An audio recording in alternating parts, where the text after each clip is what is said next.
Il fait une chaleur torride. Tu es arrivé en Égypte il y a quelques heures, mais tu te trouves déjà en pleine ville de Saqqara, devant la plus ancienne pyramide d'Égypte. Tu te rends compte que tu as oublié de mettre de la crème solaire, mais tu n'as même pas le temps d'y penser. La tâche qui t'attend est bien plus importante et passionnante que de te protéger du soleil.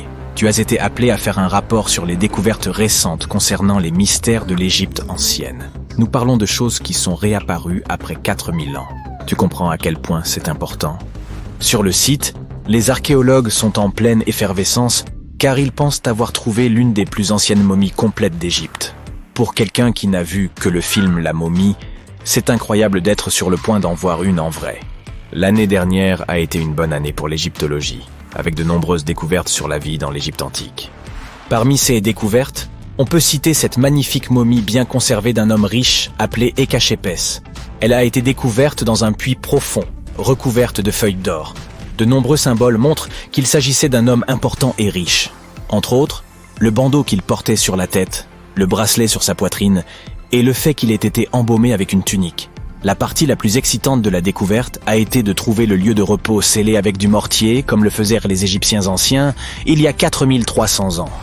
À bien y penser, c'est un peu comme si on entrait dans une capsule temporelle. Tu prends le temps d'admirer la pyramide de Djoser à Saqqara. Cette structure de 6 niveaux et de 4 côtés est la plus ancienne construction en pierre d'Égypte. C'est également à Saqqara que les archéologues ont trouvé les premiers enregistrements de l'écriture égyptienne. On les appelle les textes des pyramides. Un nom sympa, hein? Ces textes sont des hiéroglyphes gravés sur les murs des pyramides de l'ancien empire égyptien entre 2575 et 2130 avant notre ère. Oh, et qu'est-ce que c'est que ça? Tes copains archéologues sont en train de débattre d'une récente découverte révolutionnaire, celle de la première momie enceinte de l'histoire.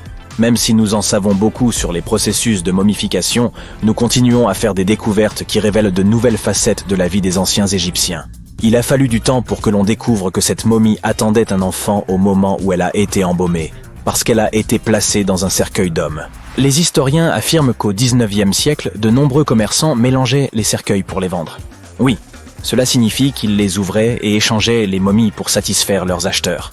Tes amis sont ravis de la découverte de cette nouvelle momie, car elle aidera probablement les archéologues à mieux comprendre la problématique de la maternité dans l'Égypte antique, un sujet dont on sait très peu de choses. Et en parlant de momies, pourquoi ne pas faire une petite série de vrais ou faux pour voir si tu peux repérer quelques mythes à leur sujet? Dirais-tu que les recettes de momification varient d'une région à l'autre de l'Égypte? Oui ou non?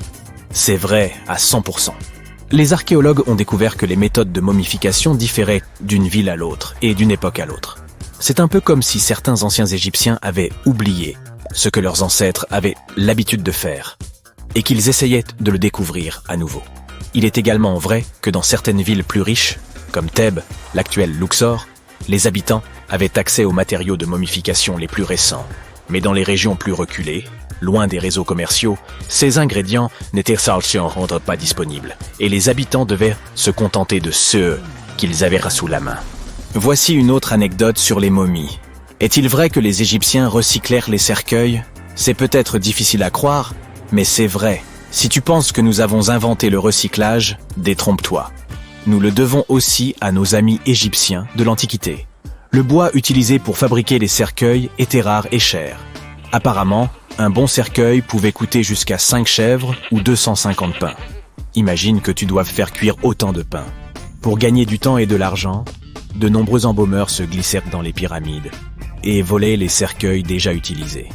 Avec un peu de chance, aucun de ces cercueils ne portait de malédiction. De retour au Caire, te voilà prêt à visiter les grandes pyramides de Gizeh. Le monde de l'égyptologie est en ébullition depuis que des scientifiques ont découvert un secret très bien caché à l'intérieur de la pyramide de Khéops, ou plutôt, un tunnel très bien caché. Certains affirment qu'il s'agit de l'une des découvertes les plus importantes du XXIe siècle. Mais pourquoi? Parce qu'elle pourrait avoir résolu le mystère de la construction des célèbres pyramides de Gizeh par les anciens Égyptiens.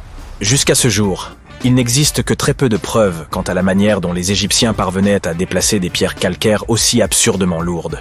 Certains affirment qu'ils ont bénéficié de l'aide d'êtres extraterrestres.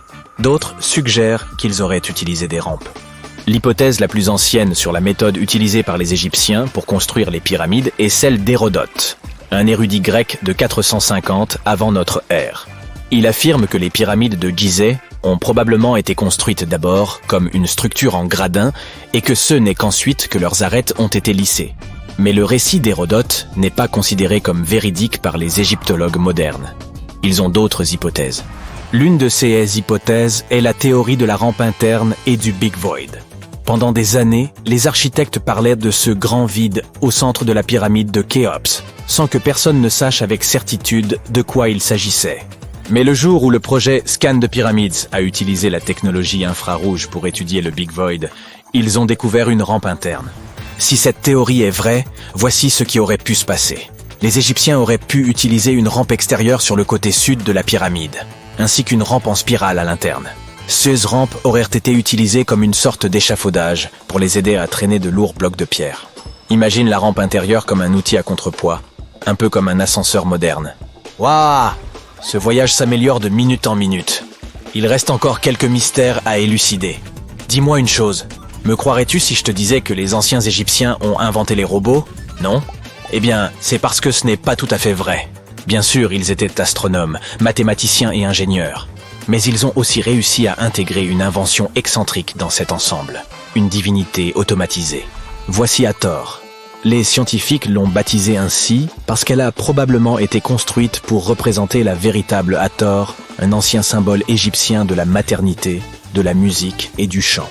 Cette statue en bois se trouvait depuis des années au Metropolitan Museum of Art avant que quelqu'un ne s'aperçoive de son secret. À l'aide d'un appareil à rayons X, les spécialistes ont découvert un système de fonctionnement mécanique à l'intérieur de la statue. L'axe en forme de poulie va de l'épaule de la statue à sa jambe gauche. Lorsque le système tourne, la statue lève et abaisse sa main. N'oublions pas que cette statue a été fabriquée il y a plus de 3000 ans. Pourtant, on dirait une invention du 19e siècle de notre ère. C'est tout simplement époustouflant. Le dernier sur ta liste est le Sphinx. Mais je ne parle pas du grand Sphinx de Gizeh. Je parle d'un Sphinx beaucoup plus petit et plus heureux. Voici le Sphinx souriant, doté d'un léger sourire et même de 2 fossettes. Cette statue de bonne humeur a été découverte lors des fouilles du temple de Dendera. Contrairement au grand Sphinx qui aurait été construit il y a environ 4000 ans, ce petit Sphinx serait beaucoup plus moderne. Dans la culture traditionnelle de l'Égypte ancienne, les Sphinx étaient reconstruits pour représenter la royauté et le pouvoir. Les archéologues ont même trouvé des vestiges de couleur rouge et jaune sur le visage du Sphinx. Le grand Sphinx est considéré comme une représentation du pharaon Khafre. Mais qu'en est-il de ce petit bonhomme? Les experts ne sont pas sûrs à 100%. Mais ils pensent que cette statue ressemble beaucoup au visage de l'empereur romain Claude. En l'espace de plus de 3000 ans d'existence, la société égyptienne antique a été gouvernée par l'Empire romain pendant plus de 600 ans.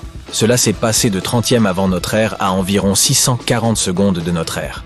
Malgré cela, on raconte que de nombreux empereurs romains n'ont jamais visité les anciennes villes égyptiennes.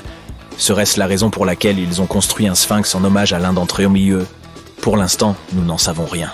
Mais j'espère que tu rentreras chez toi inspiré par toutes ces nouvelles découvertes. Qui sait, peut-être que tu découvriras toi-même d'anciens mystères. À bientôt.